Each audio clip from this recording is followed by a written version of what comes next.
अस्सलाम वालेकुम viewers, alert हो जाइए जल्दी से। कसूरी मेथी जो है उसका बिल्कुल मौसम जा रहा है, सिर्फ दिसंबर और जनवरी में अवेलेबल होती है, तो बहुत गंदी होती है, मट्टी छट्टी खूब होती है। इसको अच्छे से आपने धो लेना है और इसको प्रिजर्व करना है पूरे साल के लिए। किस तरह मैं बताती हूँ, वीडियो को बिल्कुल आप स्किप नहीं करेंगे।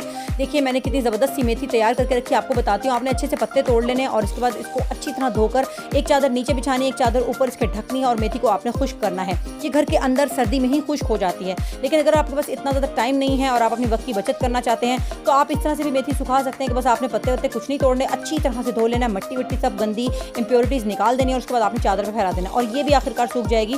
थोड़ी बदशक्ल ज़रूर होगी लेकिन सूख के भी जाएगी, खुशबू इसमें भी अच्छी होगी। और अगर आपके पास इन सब का बिल्कुल टाइम नहीं है तो आप मेथी को अच्छी तरह से धो लीजिए। इसके बाद आप इनको एयर ड्रायर भी कर सकते हैं और इसके बाद आप इसको माइक्रोवेव में भी खुश्क कर सकते हैं। तो ये सारे तरीके मैंने आपको बता दिए हैं। इस खुशबूदार और ज़बरदस्त सी मेथी को अपने घर पर ज़रूर प्रिजर्व कर लें, वरना आपको वही गंदी मेथी खानी पड़ेगी जिसकी वीडियो आजकल वायरल हुई है। तो अच्छी वीडियो जानने के लिए मेरे साथ रहिएगा। शुक्रिया।